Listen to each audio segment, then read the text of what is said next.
Morning Focus in association with Shannon Airport.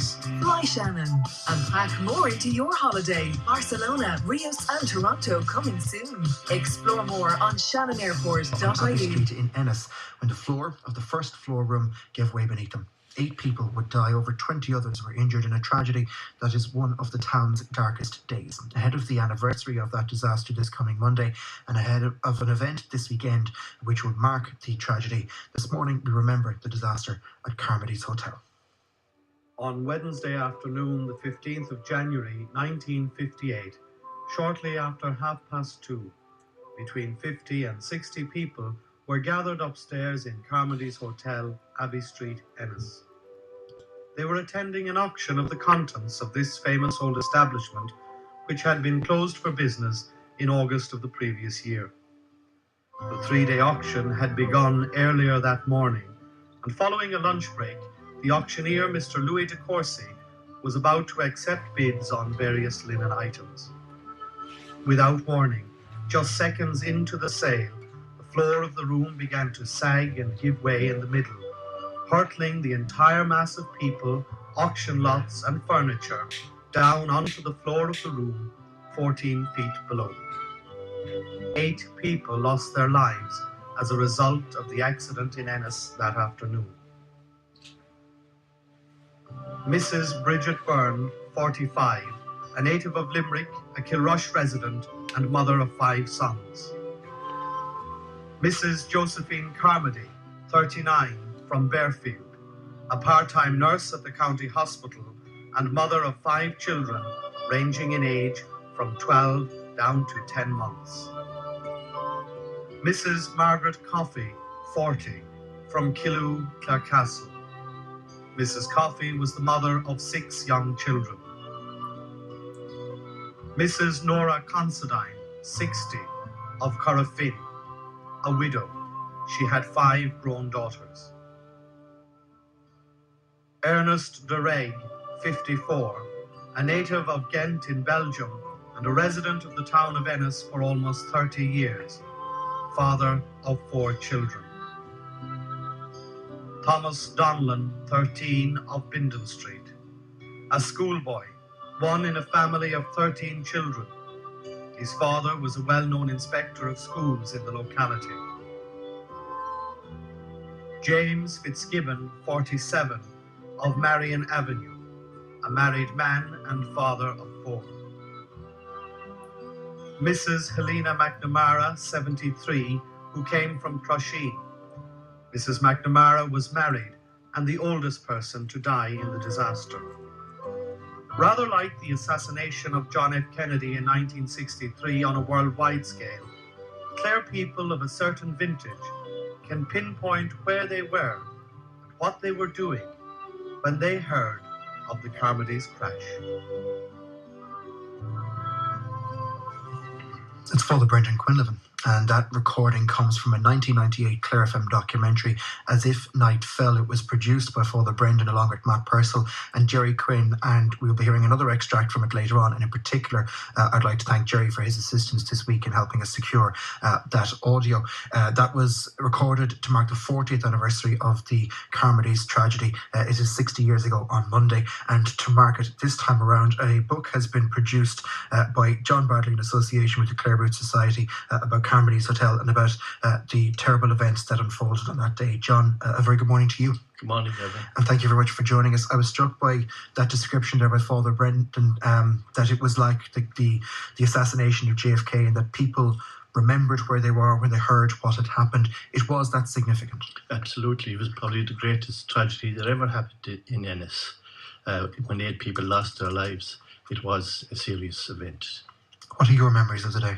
Well, my memories are fading as the years pass by. However, I was coming home from school in the afternoon. I came on the scene and I got up in the pier of a gate in the building next door, and I had an aerial view of the whole event and the people being rescued and being taken out through the windows.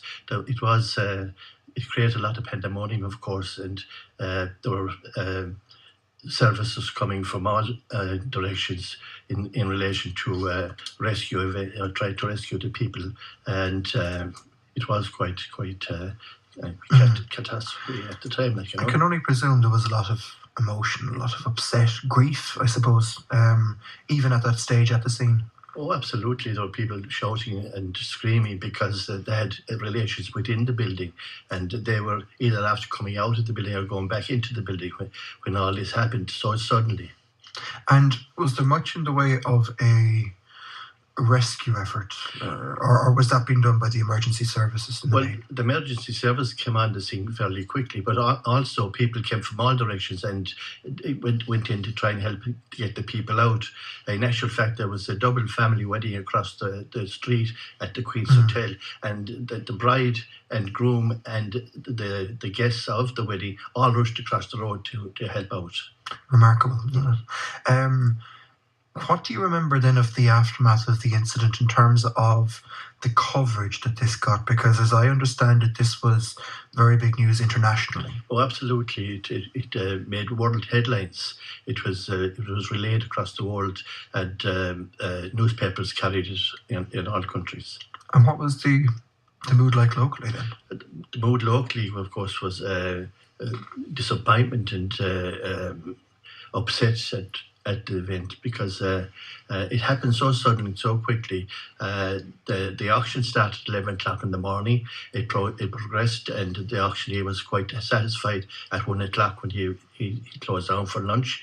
At 2:15 he came back to resume the auction, and within 15 minutes the floor had collapsed. And what happened?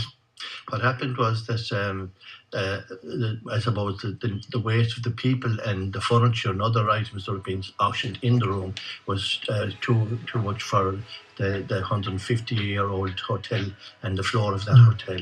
So it gave away from the four corners, and it came into a type of funnel hole in the centre of the room, and the people slid down through that.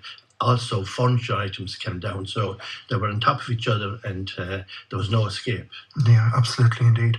Our other guest with us in studio as well is Larry Brennan. He's also part of the Clare Root Society. Good morning to you, Larry. Morning, Gavin. You're a little bit too young to remember this, I know, but maybe you can tell us about Carmody's itself as a hotel, because we should take a moment to mark it as a very historical place. Yeah, John has recorded in his book. He goes back to 1804.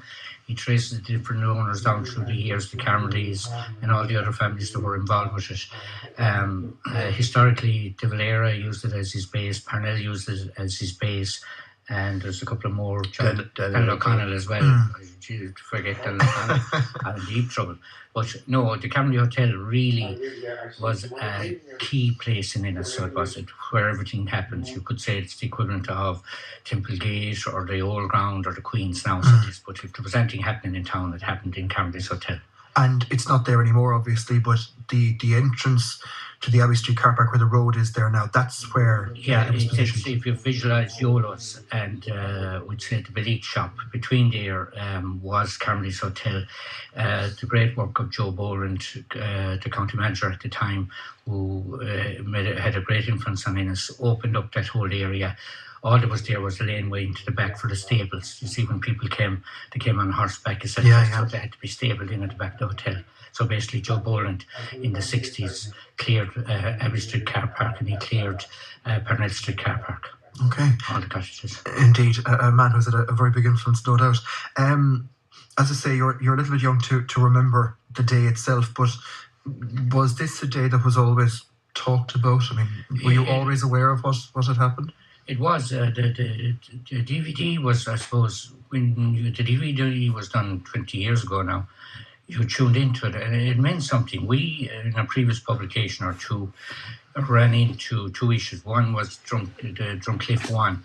We included a history of it there in a page and a half. But then when we went across the road to the Calvary section of Drumcliff, we noticed Ernest O'Reilly is buried there, along with the Fitzpatrick man from Marion Avenue. So we felt, there's a story behind every gravestone. So there was a big one behind this one. And while it's all coming together this weekend, this is after 9 months' work with John and the Clare Root Society, Clare County Council, Ennis Parish. We've been all trying to put together this weekend that it'll be more than just a get-together. The families are putting a great effort into it. The families of the deceased. They're travelling from all over the world, so they are to come to Ennis this weekend. And we'll hear from one of those who's travelling in just a short little while. John described the scene and what led up to this tragedy, I suppose. You're going to hear another description of that now, because after the floor gave way in the auction room, it was on the first floor, there were scenes of panic and of devastation, of course. And again, from As If Night Fell, here's Micheál Crimmins. He was a local businessman among those caught up in the unfolding tragedy. I reckon I must have been pretty near the centre. And when the crack came and I felt the floor give, I was pretty active. And I sensed this, and I shouted to Mrs. Maloney that the floor is gone. And I instantly raised my arms when I felt the support going from my feet. And as it turned out, my lower legs were jammed tight in the crush. I couldn't move them. I subsequently tried to pull my right thigh, pull my leg up. And what happened was that the ligaments at the knee joint were actually torn asunder because the upper limb was strong and the lower limb was held fast. The left ankle was injured by being pressed on top of some broken board or broken timber spar and eventually became injured. I suffered from lack of movement from that. Now, there was a tremendous lot of dust. The whole place became smothered in dust. And there was panic all over. Some people, in their anxiety to get out, they began to head for windows and the door that was overhead the entrance to the room. And subsequently, through no fault of their own, they actually walked on top of the heads and shoulders of some of the people who were trapped. Micheál Crimmins there, taking part in that documentary aired in 1998, As If Night Fell. The description, I picked that part out of the documentary, John, because it's so striking, it's so vivid, it's upsetting, to be blunt, to hear what happened, but it brings home the devastation of the day. Well, absolutely, and there are many other stories like that, and they're all recorded in the book. One instance would be, which I was disappointed about recently. Only a couple of months ago, I interviewed Michael Tierney, whose story is in the book. His wife was at the auction on the day with her friend, and they were, as he told me, they were bidding for De Valera's bed. But however, Michael was very helpful, and he was very informative. His mind was very acute, and he relayed the story to me. And 3 weeks afterwards, the 19th of December, he passed away, which I was very sorry to hear. Indeed. And that's maybe brings us on, and I don't want this to come across as being cold, and apologies if it does, but you wanted to make sure you captured as many memories as was possible while you still could. Well, that was the reason. 9 months ago, when Clare Root Society decided to commemorate the event, we thought that if it should be done now, because as the years went by, we were losing people who were there involved either in the auction or in the rescue, and people who could relay the actual story. So we have done that, Absolutely, no. And it is a fabulous publication. You've done a huge amount of work, and it shows in the number of stories and interviews, the number of photographs and press clippings as well. Well, that was one thing that was a tragedy in itself, that Captain Arthur Morgan. Yes, yeah. He was the pilot of a charter flight that came into Shannon possibly daily, bringing the newspapers and the other photographs and things like that. But his job was to bring the news back. The media had descended on Ennis, and he was bringing the photographs of various newspapers back to Dublin and on to Manchester. But unfortunately, when he was taken off from Shannon about 11 o'clock that night, for some reason or other, he didn't close the door of the cockpit properly, and the plane crashed into the Shannon estuary. And there was another tragedy in Ennis that day as well.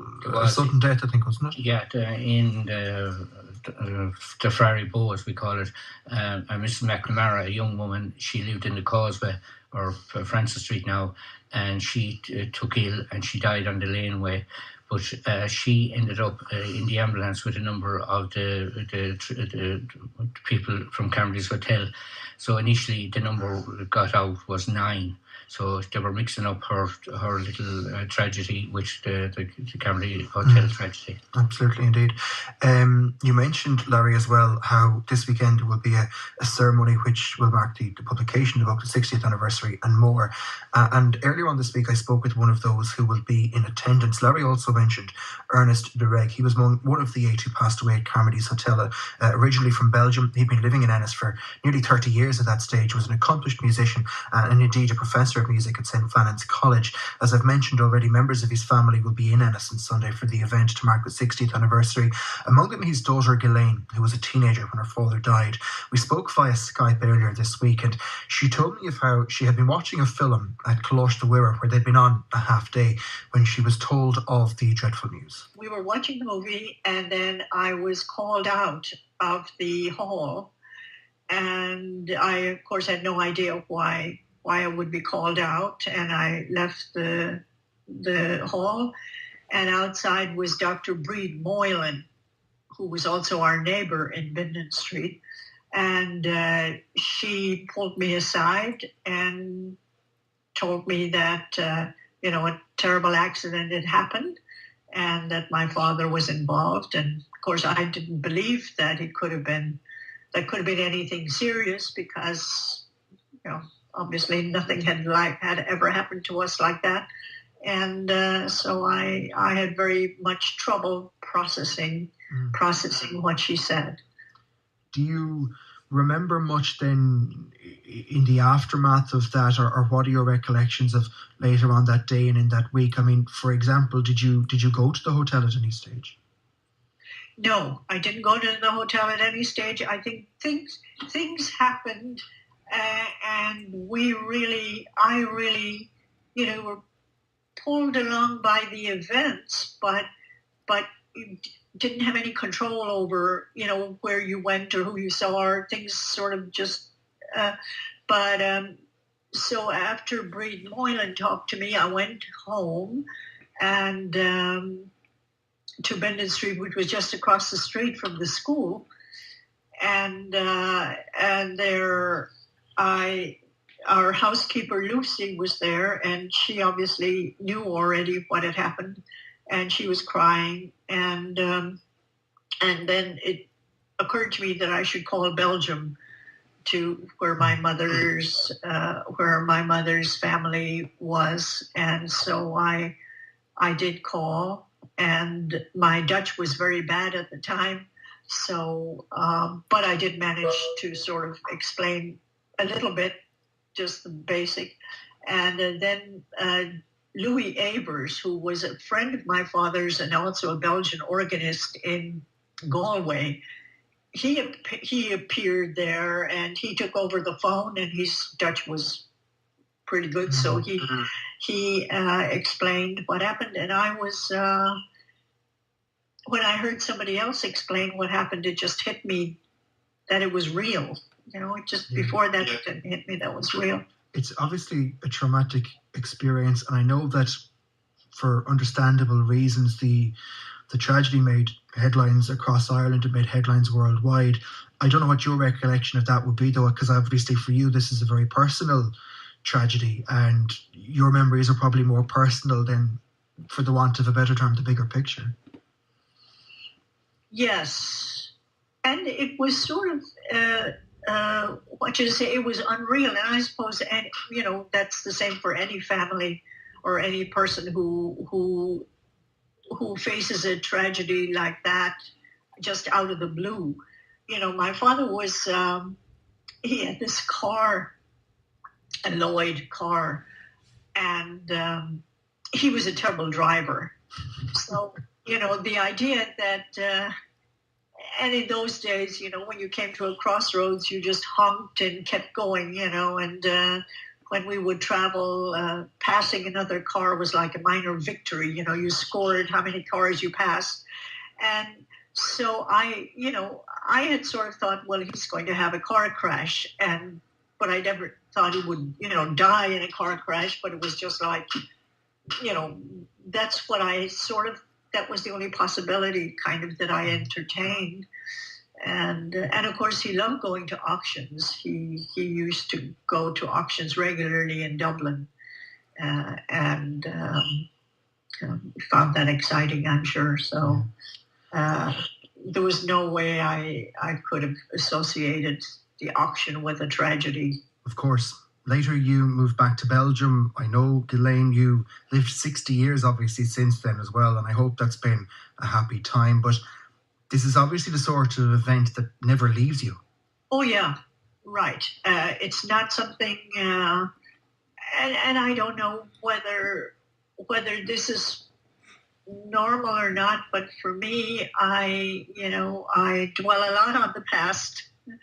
And that's why I wrote the memoir, because I wanted those memories to be passed on to my sisters. I was the eldest of 6. So my younger sister was only, 6 years old when my father died. So she really didn't know him.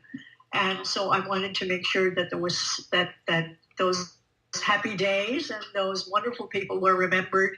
And so and I felt like it was a duty to pass this on.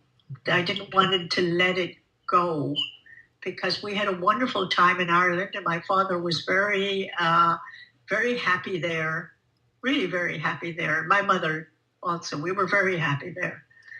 Just finally then, Ghislaine, you will be in Ennis this Sunday for the service to commemorate the 60th anniversary of the Carmody Hotel tragedy.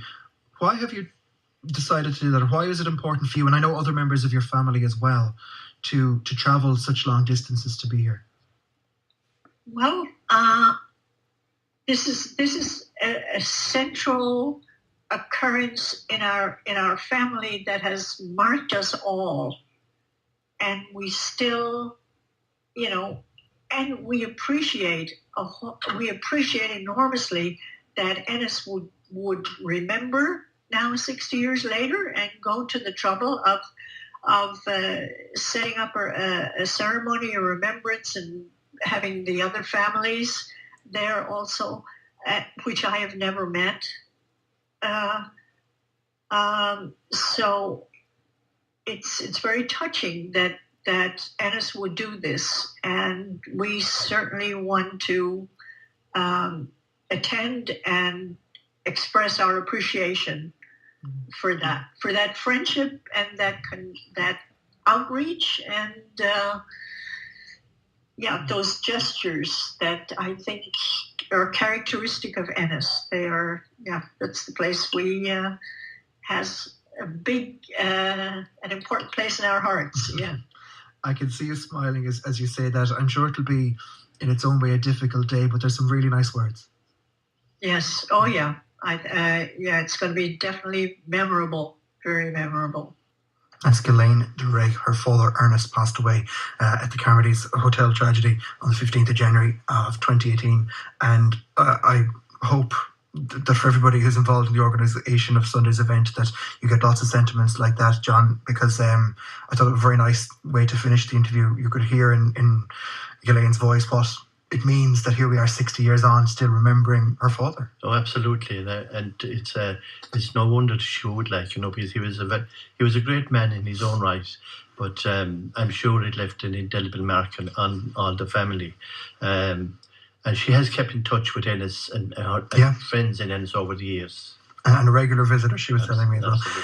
This coming Sunday, Larry, the anniversary itself formally is Monday, but this coming Sunday, there are events to mark the 60th anniversary of the tragedy at Carmody's. Yeah, we have Mass at 11:30 in the Cathedral, and Donna Wiles, he's an organist below in Enniscorthy, but he's originally from Ennis. He's playing the reg music of St. Oliver Plunkett, and it hasn't been played in Ennis for 20 years. We then proceed down to the back of the cathedral for the book launch at approximately 12:45, I suppose. Yeah, and we'll end up then at 2:15 at Carmody's Hotel at the side of Yolos. For each of the members of the family will lay a wreath along with the Mayor of Clare on behalf of the people of Clare, and the Mayor of Ennis on behalf of the people of Ennis, in remembrance of those that lost their lives in the tragedy. That's from 2:15 on Sunday afternoon. The book launch, as you mentioned as well, taking place in the parish office. John, where can people get their hands on it then, or is it already out? Or? In the parish centre, we will have books available for sale there at the launch, and it will be also available during the week at Ennis Bookshop, Mary Kelly's, O'Connor's in the Market. And in actual fact, on Sunday, Jerry Conlon's news agency on the site of Carmody Hotel, he'll have books for sale. Very good. And I want to genuinely compliment you, as I've done off air, but I'll say it on air as well. You've put a lot of work into it, and it shows. And it's a wonderful and a very in-depth account of what happened, and a record which I'm glad is there. And thank you very much for the assistance it's given me in preparing for this morning as well. And a very big well done in your work. It's Carmody's Hotel by John Bradley in association with the Clare Root Society, who have an event on Thursday night as well you wanted to tell me about? Yes, we have our usual monthly meeting, a lecture by Claudia Tate from University of Limerick. It's nicknames and what was the description of it? Nicknames and namesakes. Okay. Sorry, I beg your pardon. Nicknames and namesakes. It's naming practices in the early modern Ireland. Very good. And if people want to go along to that? That's at 8 o'clock in the Old Ground Hotel. Lovely stuff. Well, that's next Thursday night. Before that, the events on Sunday. As you heard, Mass from 11:30, the launch of the book in the parish centre around 12:45, and that ceremony then from 2:15 or so at the site of Yolo on Abbey Street there, where there is a commemorative plaque as well, Larry, of course. On the side of the Gable Yolos. And that should be maybe bow ahead as you're passing it this weekend, perhaps, at the very least. Larry Brennan and John Bradley, thank you very much for coming into us this morning. And just to let you know as well, as we finish up, you heard extracts there from As If Night Fell, produced by Brendan Quinlivan, Matt Purcell and Jerry Quinn. And again, thanks to Jerry for his assistance in procuring that audio this week. We will here on Clare FM replay that documentary in full this coming Sunday night from 8 o'clock. Talk to Joe on 1850 715 815. Abbey Street was quite busy on the day, in actual fact busier than usual, because there was another hotel directly across the street from Carmody's Hotel, which is still there today, the Queen's Hotel. And there was a double family wedding arranged for the Queen's Hotel. So that was quite busy. And the couples were celebrating with their families, neighbours and friends. Across the road at the same time, large numbers of people were gathering for the auction, which had created a huge interest. Okay, there was an auction going on in Carmody's Hotel that day, and you were there. Well, I wasn't actually in the hotel. I know, you were on the street. I was on the street outside, and I was standing up in the pier of the gate, so I had an elevated position from it. So I was observing the catastrophe and observing the pandemonium that was going on, and I can assure you it was a scene not to be witnessed too often. So what happened on that day? Well, what happened was the auction was being held on the second floor, known as the Sarsfield room. And the auction went off quite well in the morning. It started at 11 o'clock, went on for 1 o'clock, had a break for lunch. At 2:15, the auction resumed, and 15 minutes after that, the floor of the upper room collapsed at the four corners, and it came into a kind of a funnel-like hole in the centre of the room, and where people slid down into the room 14 feet underneath, and falling on top of each other, and also items of furniture coming down. When the dust had settled afterwards, they were discovered that there was 8 people dead and 15 injured. And nobody, it was the weight of the furniture for the auction, the number of people in the room, and the floor just simply went from under people. The floor collapsed, exactly, yes. And what was the catastrophe evident from outside the hotel, if you follow me? Well, it wasn't evident at the time, but of course, when the windows were broken to try and get the people out, all the dust, there was quite considerable amount of dust. It was like the day turning into night. But and the rescue effort, that there was rescue effort, people came from every corner to try and help to get the people out. And many people, like 8 people were killed, but many people were saved, and many people that managed to... Oh, there must have been about, I'd say there was 60 people at the time, so there was it was 20 or 25 that were saved. This happened shortly before 3 o'clock. It happened 2:30. Yeah, okay. And it was on Wednesday. Wednesday, the 15th of January, 1958. And the condition of the survivors? The survivors, well, there was 14 of the 25 injured taken to hospital by ambulance, and they all recovered. They were all okay. There was no serious injuries as such. And was there an inquiry into what happened? There was an inquiry into what happened, and the timber in the floors was, of course, 150 years old, and it had decayed over the years. There was a 13-year-old boy killed, Thomas Donlan. Yeah, 13. He was the youngest of the people who lost their life. He was Thomas Donlan. Yeah. And in actual fact, Thomas and his brother, Thomas was 13 years of age and his brother was 17. His brother was Sean Donlan, who was later to become Irish ambassador to the United States. And he was also involved, as I understand it, in the peace treaty in the north. Okay, Sean Donlan, indeed. Colin Donlan as well, if that's the same family. James Fitzgibbon, 65. Patrick Bourne, 38. Mrs. Josephine Carmody, was she of the hotel family? No, she wasn't. She was was killed. Nora Considine. Nora Considine was a widow. She has 5 daughters. And Ernest de Rigge. Yes, de Rigge. He was a Belgian. In actual fact, he was the choir master and music director at Ennis Cathedral for over 30 years, and he tragically died in that accident. He was only 54. Ellen McNamara was only 73, and Mrs. M. Coffey, I'm reading from the Irish Independent of 1958, was 41. And the aftermath, I presume people said there has to be changes and people have to be wary and get buildings checked and be conscious of loading floors, especially on upper levels. Was there any long-term effect of this awful tragedy? Well, I'm sure there was. It was something to be noted and something to be looked into, that it wouldn't happen. Any such event wouldn't happen like that again. So as you know, nowadays there's a lot of health and safety rules and regulations. Probably all have come from incidents like that. Mm-hmm. I should say to you also, there was another tragedy attached to that. Go ahead, it's awful. But Arthur, what was his name? I see it, Captain Arthur Morgan. That's him, Captain Arthur Morgan. He was flying from Shannon, bringing back photographs back to Dublin and to Manchester, and apparently a few minutes after taking off from Shannon, the door of the cockpit opened and he plunged into the Shannon estuary. Oh, yes. So he was basically working for newspapers, trying to get photographs to the UK. Such was the enormity of the tragedy. Took off in a hurry, and that's correct. That's fault, and yes. So another.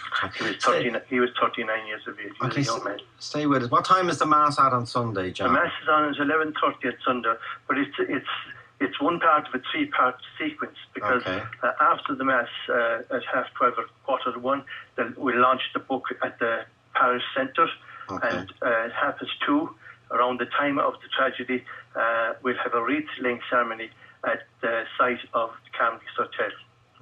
Okay. And the book is called? Carmody's Hotel. Carmody's Hotel. Okay. I should note too that Carmody's Hotel was noted in the sense that Daniel O'Connell, Charles Stewart Parnell and De Valera used Carmody's Hotel as their headquarters when they're electioneering in Clare. Yeah, it's very famous. So, let me bring in Ghislaine de Rigge, who's the daughter of Ernest, Professor Ernest, who was killed in that tragedy. Ghislaine, good afternoon. Hello. Yes. What are your memories of what happened? Because obviously you were quite young. Were you in school? Yes, I was 17. I was in the last year of leaving cert, and that was the January 15th is the first day of school after the Christmas holidays, and we were in the afternoon. We were watching a movie, The Hamlet, starring Laurence Olivier, because that was the play that was part of the Leaving Certificate exam. And so I was called out of the hallway during the film, and there I was met by Dr. Greed Moylan, who tried to tell me what had happened, and it took a while for me it took a long time for me to process that information. Stay with us, Ghislaine, because, by the way, your father, how long had you been living in Ireland before the tragedy happened? My father came to Ireland in 1923 as a 22-year-old musician, and he was to teach music at St. Flannan's College and also be organist and choir master at the cathedral. And he married my mother in 1938, and then they lived in Ennis. In the first part of his life there, he lived in rooms at St. Flannan's. Okay, stay with us if you can, Ghislaine, because other people are contacting us who remember the day, and indeed relatives were involved in the tragedy. Back after this, 51551 is our text number, joe@rt.ie from anywhere in the world. Eileen Taylor has contacted us. I read the names of the 8 people who died, including Bridget Bridie Byrne. Eileen, you were a relative of Bridget Byrne. Yes, she was my aunt. She was my father's sister, and we were very close to her and her family. She came over from Kilrush for the auction with a friend. Mm-hmm. And we heard the news just before it came on, RTE News, that evening. A cousin of ours phoned from Limerick. And needless to say, we were devastated. When my father returned from work that evening, he got straight into the car and drove straight to Kilrush. Or to Ennis. And what was Bridget from Ennis originally? No, originally from Limerick, but they were in various banks, including Kenmare, Killarney, and Kilrush, where her husband was made manager of the National Bank. And she was a relatively young woman when she died as well. She was. She had 5 boys. The youngest became 8 years old the following day. Oh, God.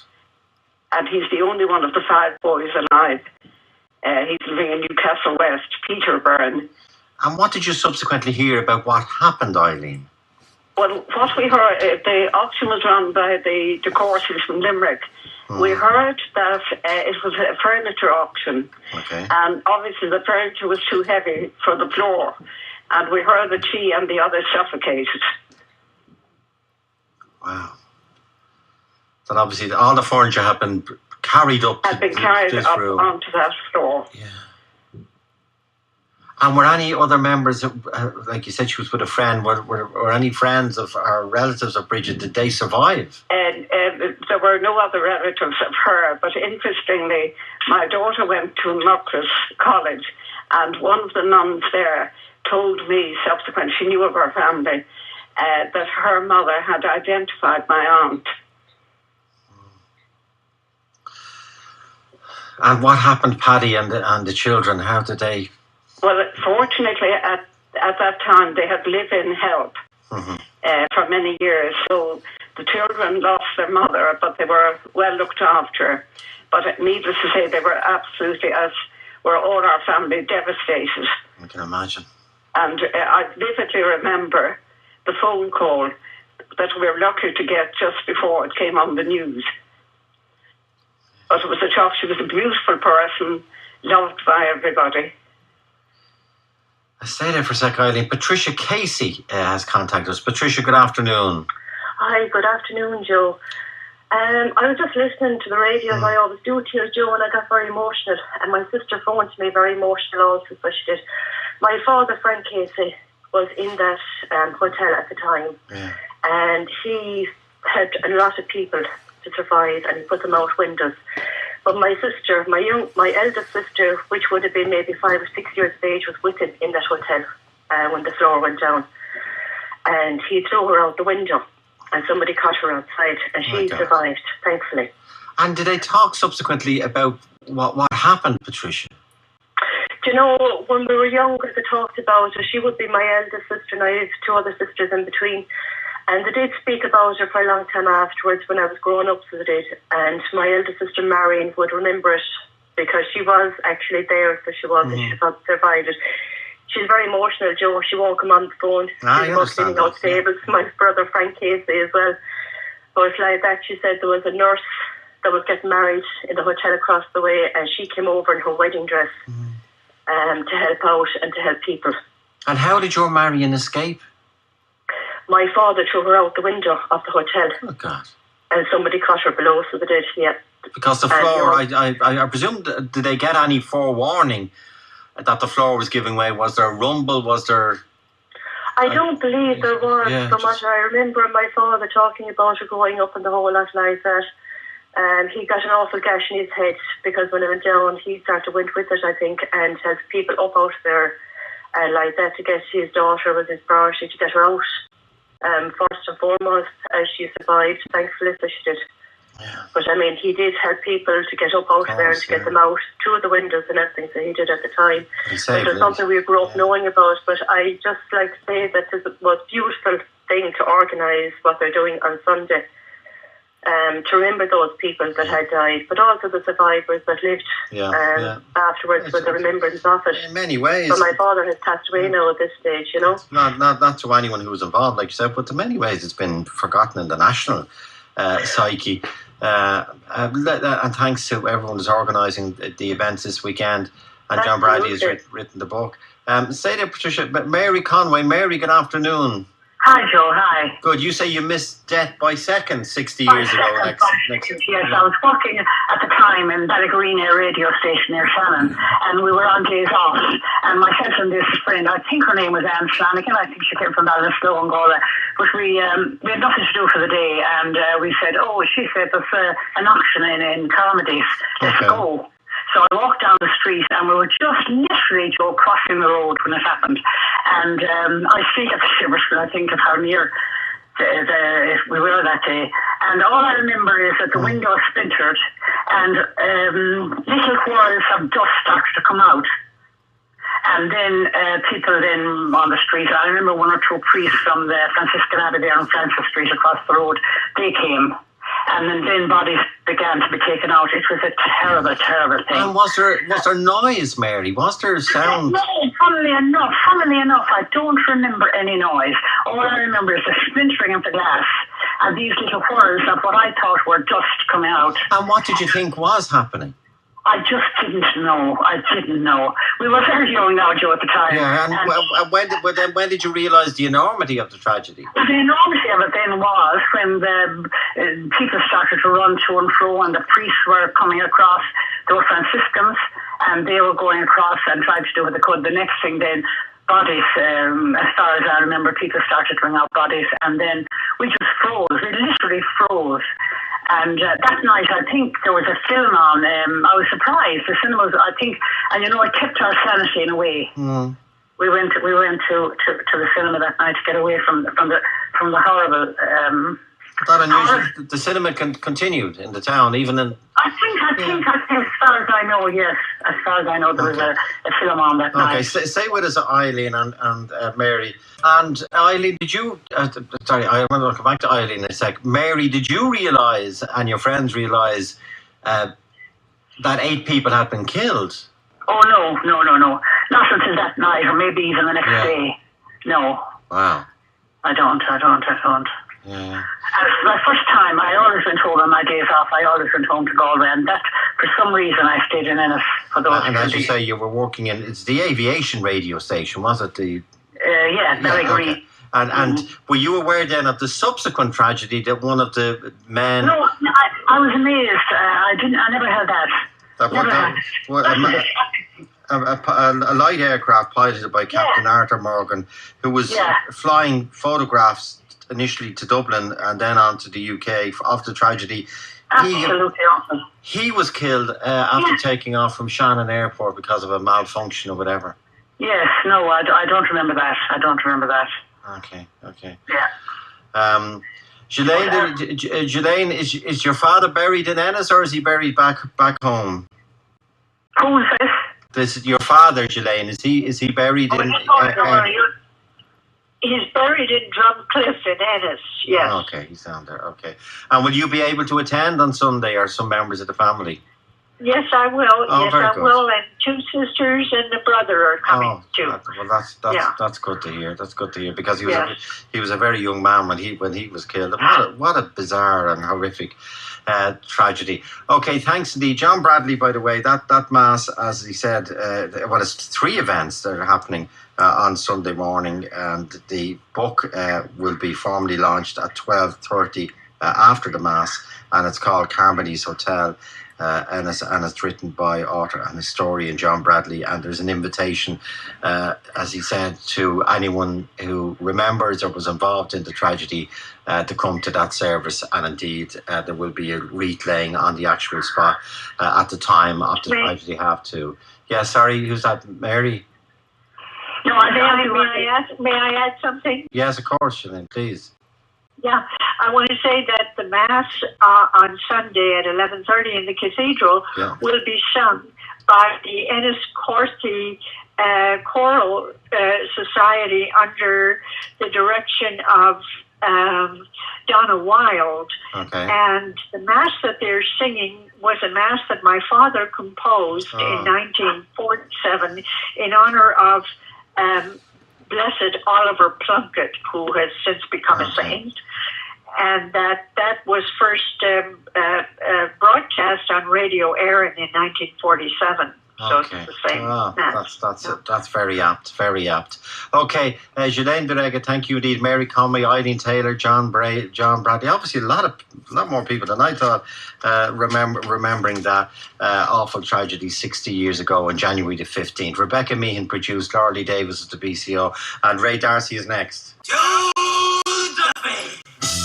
Talk to Joe on 1850 715 815.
We now invite members of the families to bring forward portraits of their loved ones. Start with Peter Byrne. He will bring the portrait of Riley Byrne.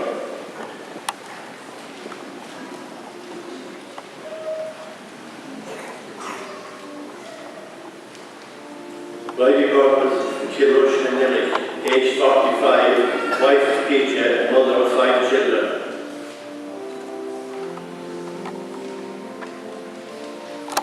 Josephine Carmody, Fairfield, aged 39, wife of Michael and mother of 5 children.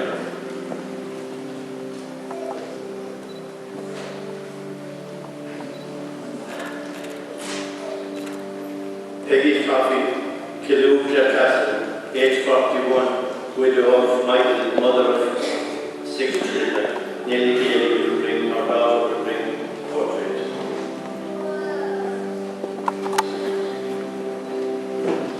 Nora Considine Cornfane, aged 60, widow of Michael and mother of 5. Denise Dawson will bring the portrait to the altar.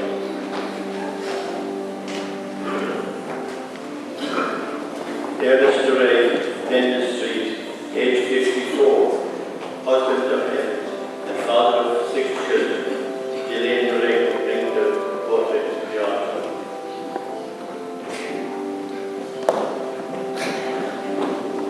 Tomas Brandon, Clinton Street, aged 13, son of Thomas and Peg. Honor Ireland, his sister will bring the portrait to the altar.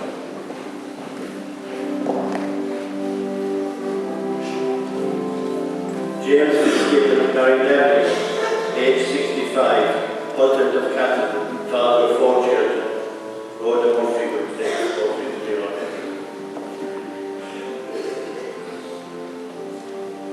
Ellen McNamara Cushing, aged 73, wife of Jack. Keir McNamara will take the photograph and portrait to the altar. First aid box will be brought by the Red Cross and represented by Christine O'Connor.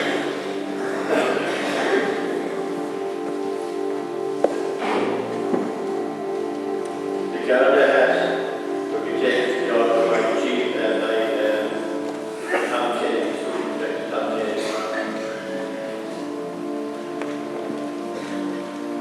And the fireman's hat will be taken to the altar by Chief Fireman Officer Agent Kelly.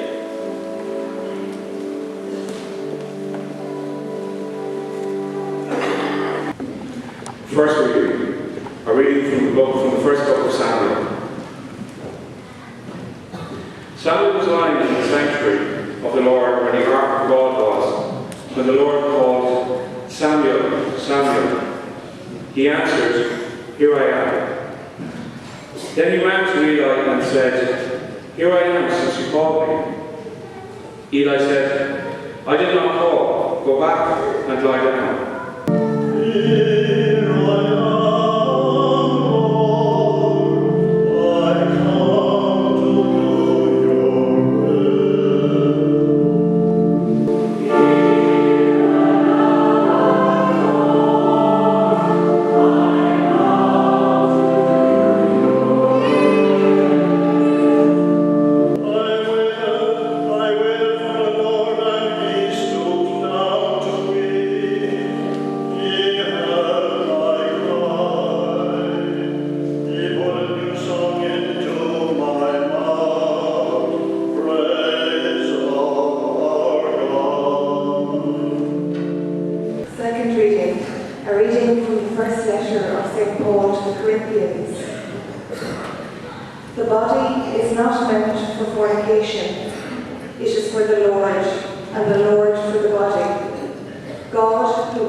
Look, there is the Lamb of God.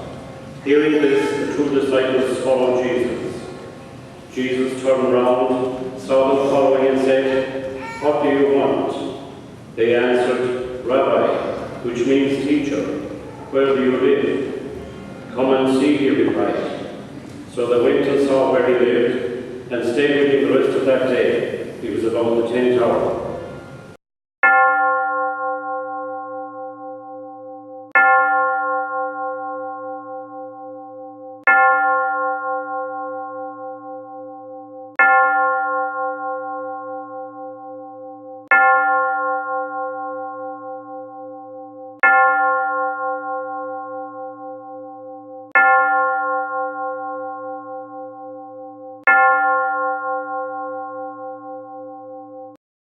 Today, as we keep memory of our loved ones who died in the Carmody hotel tragedy, we pray that from the company of the saints they continue to encourage and guide us. Lord, hear us. On that fateful day in 1958, the general public emergency services were central to the recovery of so many from the last structure. We remember and acknowledge the role of general public, Gardaí, fire service, and the local doctors and nurses of the county hospital. Lord, hear us. Lord, hear us. We remember the generosity and kindness of the people of Ennis, especially all who were groups mountains in the aftermath of the tragedy. Lord, hear us. Lord, hear us. Today, as we gather with the families of those who died on that January afternoon, we pray for all our families, that we know the joy of love, the blessing of peace, and the strength of support of family. Lord, hear us. Lord, hear us. For Christians, then, we may always be a dispenser of the light of hope to those in need throughout the world, inviting all to come and see. Lord, hear us. Lord, hear us. For the sick and for all who carry burdens of illness, that they who are united to the sufferings of Christ may receive the blessing of comfort and hope. Lord, hear us. Lord, hear us. For all those who suffer because of tragedy, may they be supported and loved through their darkest hour. Lord, hear us. Lord, hear us. For all those who have died, especially those who departed, who recently left us, and we remember today, grant that we may all share eternal glory with them. Lord, hear us. Lord, hear us.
In a similar way, when supper was ended, he took the chalice, and giving you thanks, he said the blessing, and gave the chalice to his disciples, saying, "Take this, all of you, and drink from it, for this is the chalice of my blood, blood of the new and eternal covenant, which will be poured out for you and for many for the forgiveness of sins. Do this in memory of me."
On behalf of the Clear Road Society and on behalf of the parish, and on my own behalf, I would like to thank everybody who participated with us today in the solemn Mass.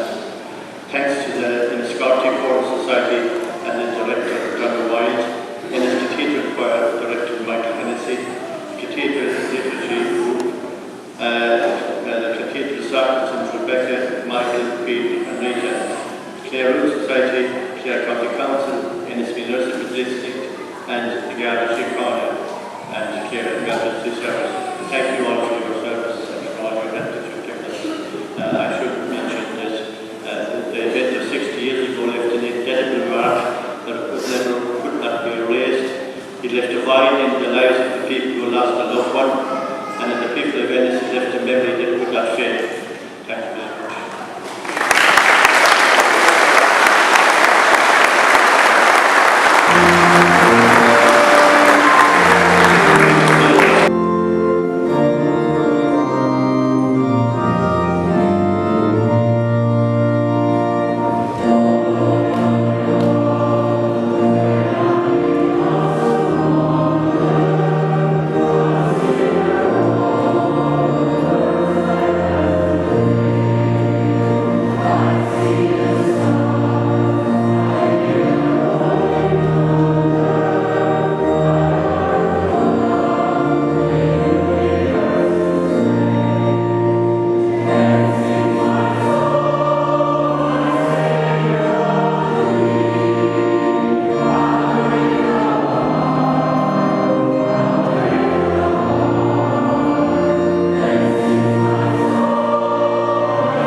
Society, I would like to invite you all to this book launch. We're delighted to see such a turnout. It's wonderful to see everybody here.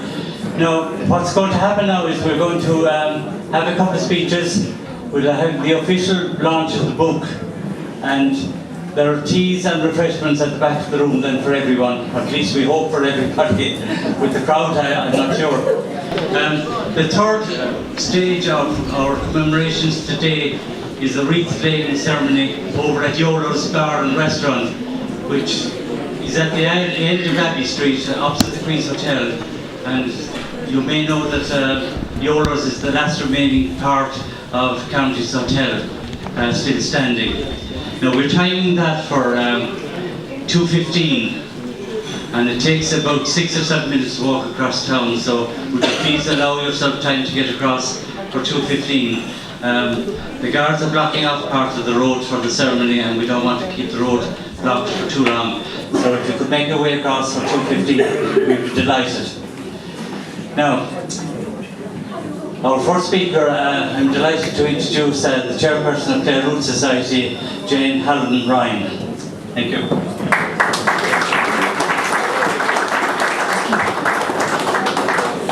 everyone for coming today. We have a great crowd here. It's great to see this number of people. On behalf of the Clare Root Society, I would like to thank John Bradley for taking on the task of writing the history of the events surrounding the Carmody Hotel tragedy, which we're commemorating today. This book draws on the immense amount of research and hard work that John undertook to put together, my apologies, a commemorative publication for the events that took place on a very tragic day in Clare history. I would also like to thank our main sponsor for today's event, the Clare County Council, who has assisted us with this publication and for which we are very grateful for that assistance. It is a privilege and an honor to be associated with this book. This book is the 31st publication of the Clare Root Society and the first book launch for 2018. As many of you know, the Clare Root Society was founded in 2006, and it has been publishing books since 2011. When the Society was first founded, it began its heritage and genealogy work with graveyard transcription and recordings, specifically the graveyards in Ennis, which extended to other parts of County Clare. And in addition to that work, the Society has undertaken many other projects including the recording of the school registers for the parish of Ennis, the recording of memorial cards through a local schools project, and the transcription of the births, marriages, and death notices from the Clare Champion.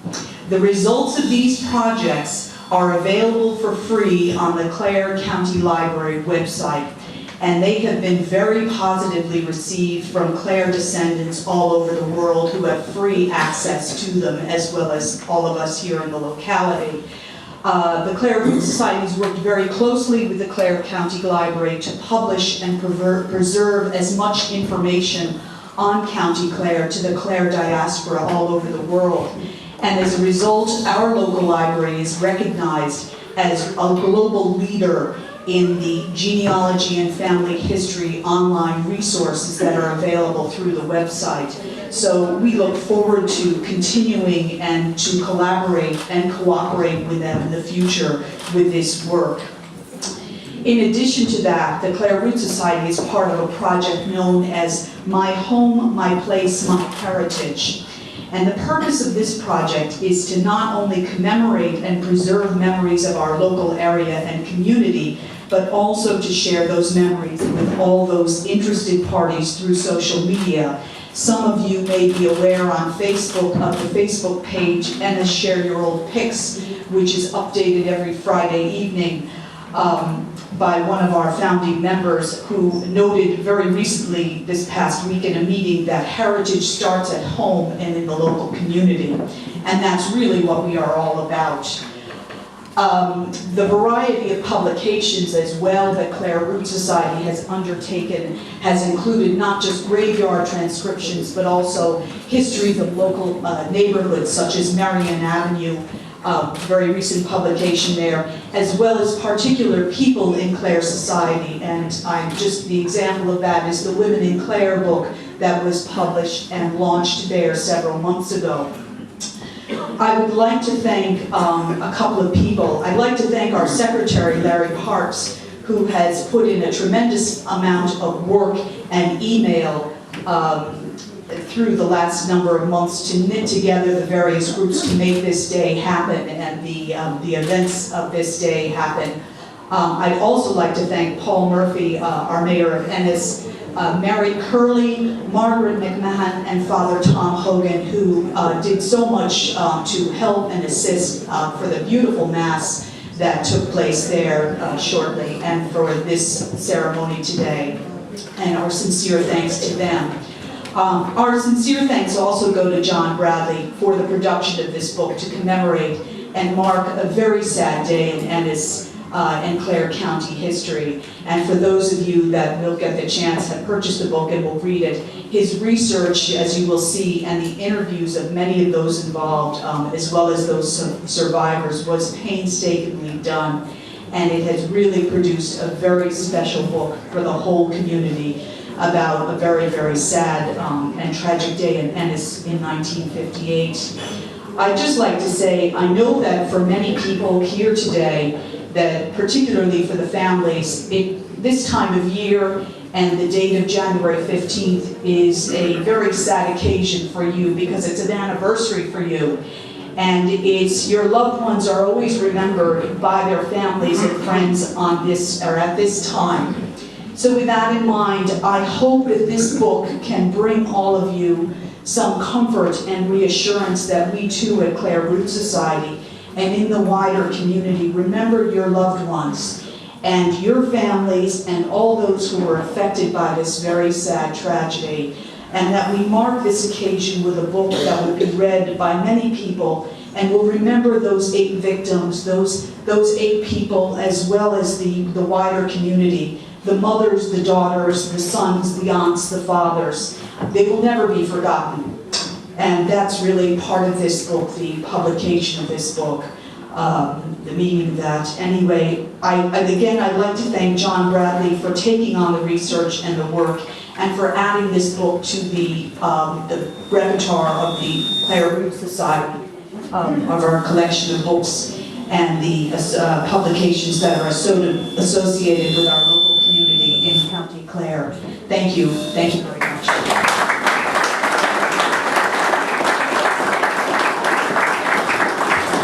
Thank you, Jane. And now the next speaker is the author of the book, John Bradley. 10 months ago or so, when we decided to do a book on Carmody's Hotel, John obviously was the obvious choice to compile the book, because John as a young man actually witnessed the tragedy at Carmody Hotel. And this thing is drifting away a bit. But John was actually a witness at the tragedy on that day, and no better man to put a book together. This is John's second book. He already has a book done on the cathedral where the Mass was said this morning. And it's just gone on sale now. We believe that there's a big demand for the book. There's a story about one of the local bookshops that people are coming in looking for either Trump's book or John Bradley's book. So, it's very popular.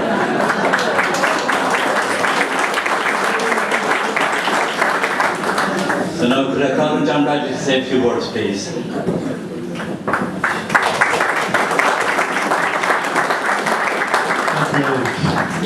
Good afternoon, everybody.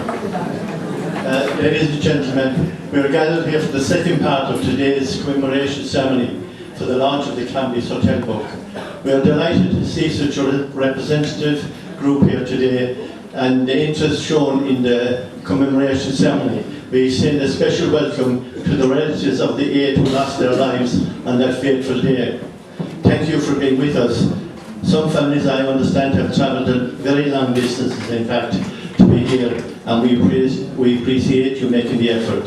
Some months back, Clare Root Society decided to commemorate the 60th anniversary of Carmody's Hotel tragedy.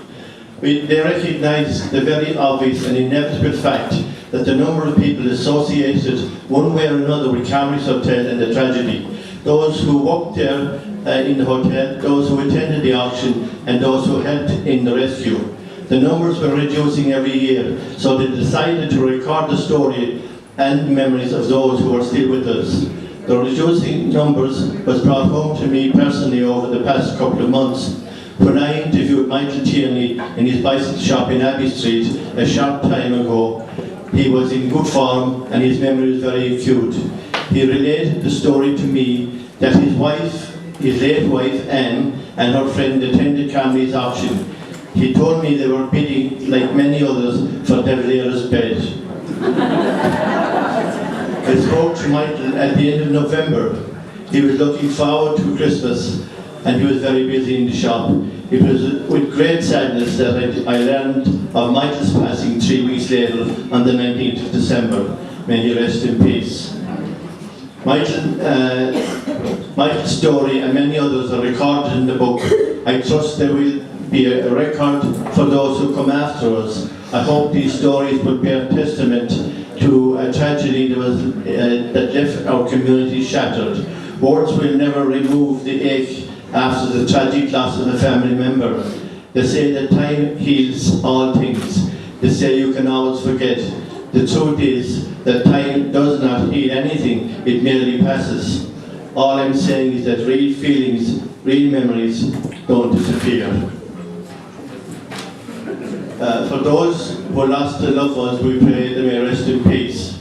In producing this book, I would like to thank everyone who contacted me and gave me their time and generosity, imparting their stories and memories of the time.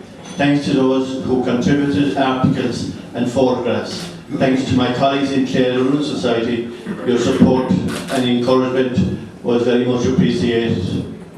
I hope these stories, coming directly from those who were there and witnessed the catastrophe, will keep the memory of Carmody's hotel tragedy and history to the forefront in future years. Thanks to James Brennan, Fine Line Design, for his courtesy and open door at all times. To D2 Print and their excellent work and cooperation. And finally to my daughter Caroline for her typing. And to my family for their encouragement. On behalf of Clare Rural Society, I would like to thank everyone for joining us today. Thank you.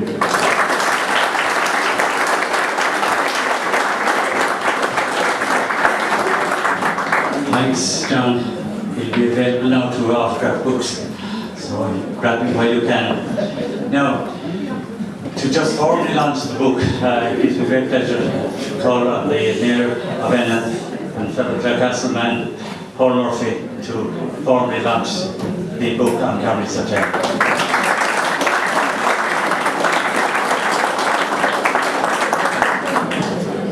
Thanks, Eric. Ladies and gentlemen, it's an honour to be here with you this afternoon. I guess being the third speaker here this afternoon, you can come with a prepared script, but there's always a danger that what you have down there might be said already. So I find myself in that position at the moment. So if you can bear with me, I'm going to be winging this speech to a certain degree. As Mayor of Ennis, it is my great pleasure to join all of you here today for the launch of this book at Carmody's Hotel. It's the latest in a series of fine publications by the Clare Rural Society, which collectively serve as an important record of our shared heritage. Of course, today, and the book we have gathered to launch, mark a very important anniversary in the history of our town and county. The Carmody's hotel tragedy, however, was the one story that Irish people, and particularly the people of Clare, will remember 1958 for. It made national headlines when 8 people were killed after a floor collapsed during the first day of the 3-day auction. Many of those who have contributed to this publication are friends, neighbours and relatives of the victims and survivors of the disaster. Their personal accounts make for harrowing reading and give us an insight into the sense of community and shared grief that was displayed by local people in the aftermath of this terrible tragedy. However, it is important that these stories be told. On a personal level, and I'm going back to my late grandmother, she would have been the one that would have made me first aware of the tragedy of Carmody's Hotel. She always recounted how herself and her 2 sisters, Noreen and Kathleen, had had their afternoon tea in the Queen's Hotel. They were making their way out of the Queen's, coming down the steps when the tragedy unfolded before them. So thankfully for us, they were one of the lucky ones. They weren't inside. Up to last week, if you asked me, did I know of any of the families of the bereaved, I would have said the Coffey family from Clarecastle. However, during the week, I became aware of more. When I first got a text from Senator Maria Byrne inside Limerick, whose grandmother was lost in the tragedy. Then later on in the week, when I was reading the book on Friday night, I realised that Michael Carmody from Bearfield had lost his mother in the tragedy. Then, today, I saw Ciara McNamara being involved. Now, I'm not sure was it Ciara's grandmother or great-grandmother, but that's another direct link to me, or knowing somebody that had lost family in the tragedy. And finally, then, just here this morning, I was talking to my cousin, Pat Quinn, and I became aware that his aunt had also been lost. So at this point, I now have a direct contact with 5 of the 8 families. Back in 1958, Ennis was a small town. Well, it was a big town, but a lot smaller than what it is now. If a tragedy like that unfolded now, I think you might as well multiply it tenfold if you think of it that way. For the amount of families that were impacted like that, I think you might as well write off 80 people in given the size of what the town is now. Anyway, oh yeah, and sorry, my last piece, of course, is my own mother's recall of the day. She was 12 years of age, raised in the town, and she was making her way. She was on a day off from school. She can't recall why they had the day off. Well, school was closed because of the flu. Is that okay? Oh, snow. Okay. Well, there's varying accounts of that. But anyway, she recalls that she was making her way to the pictures and she was going down by the friary, and word came along that way that there was an awful tragedy after unfolding, and her recollection is that children were just got out of the way, that the scenes were too harrowing for them to witness anything like that. Anyway, that's enough of me drumming up old memories. But to finally say, through this book, John Bradley and Clare Root Society are helping us to gain a better understanding of an incident that had lasting effects on the psyche of the people of Ennis and County Clare for many years afterwards. While this publication is a valuable record of that fateful day in January 1958, it is also testimony to the contribution made by Carmody's Hotel to the social and economic life of Ennis and County Clare during its 150-year history. I would sincerely want to congratulate everyone involved and also acknowledge Clare County Council for its support for the book. It now gives me great pleasure, as the Mayor of Ennis Municipal District, to formally launch Carmody's Hotel by John Bradley. Gord Mila Mahawith.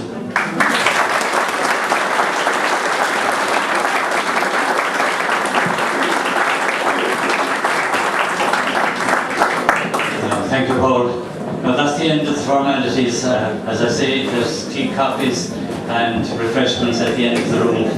And the next event then is at 2:15 across the town at the end of Abbey Street at Yolo's, where there's a wreath laying ceremony. And we hope the weather holds up. Thank you for your patience. Thank you very much. I'd like in particular to thank Clare Root Society, its chair, Jane Hanlon Ryan, and its secretary, Larry Parks, who has been so diligent in keeping in touch and making contact with all of us who are related to those who died. And many of us, we left Ennis, my family, there were 13 of us, my parents and 13 children. The most death left us 12. We lived in Linden Street across the road from Ernest Dureg, who also died in the tragedy. His family is here today. I'd also obviously like to thank Bishop Clinton Monaghan, the parish clergy, the parish council, for the wonderful fellowship mass this morning, for the memories that will leave all of us. The Ennis Orphan Choral Society sang a wonderful Ernest Dureg mass, which many of us would have known and remembered with great sadness and lovely memories as well. And their choir master, Michael Ward, is from Ennis. And obviously as well, all who are associated with today's ceremony, Clare County Council, the Lord Mayor of the Mayor of County Clare and the Mayor of Ennis, Paul Murphy. And again, on behalf of all here present, we would like to thank the Clare Root Society. For Nina Mahathir there. I would now like to call on Councillor McInnes to lay a wreath on behalf of Clare County Council and the people of Clare. Councillor Paul Murphy will lay a wreath on behalf of the people of Ennis.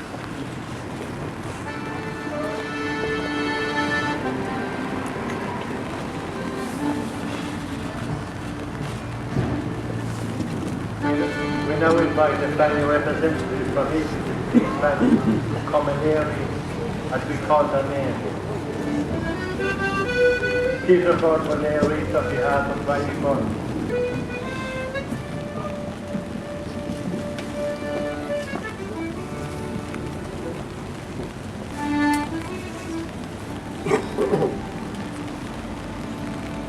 Jerry Quinn will lay a wreath on behalf of grandmother, Mrs. Dora Constable.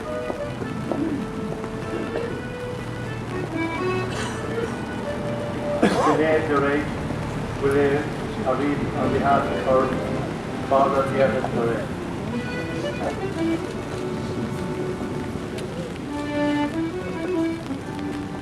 On your highland, will now lay a wreath on behalf of her brother, Carmody.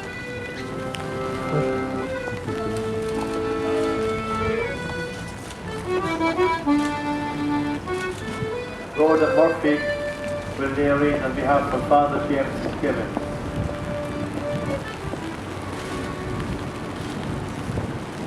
Vera McNamara will lay a wreath on behalf of Mrs. Ellen McNamara.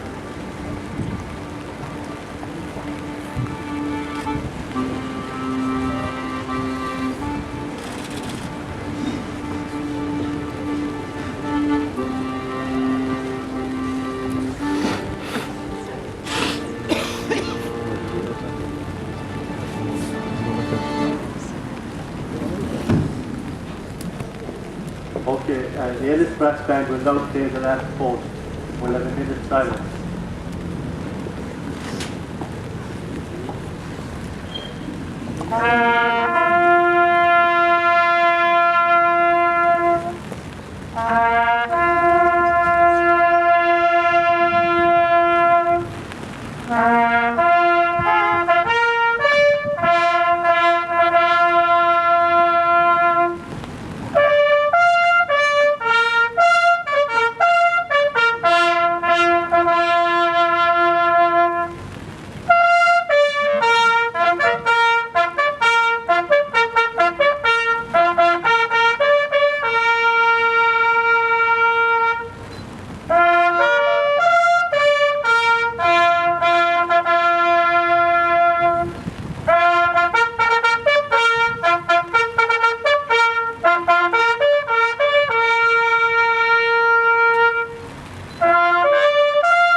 We are thankful for everybody to be here today, particularly at this particular time. We try to coincide with the time of the accident on 15th of January 1958, and I think we have made that time. I'd like to thank everybody as we conclude our ceremony now. I would like to thank Father Tom Hogan and Reverend Shannon Bob Hannah, the Mayor of Clare, Councillor Tom McNamara, Mayor of Ennis, Elizabeth District, Councillor Paul Murphy. Thanks to all our distinguished guests. Many thanks to the family representatives of the deceased and all those who travelled distances to be with us today. Many thanks to Mary Corby for organising the baptism. You keep saying stuff, I can't hear you. Thanks to Donna White and the Coptic Choral Society and Michael Hennessy and the Ennis Cathedral Choir. Thanks to the Ennis Brass Band and to John McCarthy and Michael White. I want to thank Michael for their application. Thanks to the Garda Chicana for the traffic management. Thanks to everyone for making it a memorable occasion. We would like to ask a member of the deceased family to take a wreath with you to place it on the grave of the deceased family member. Thank you. And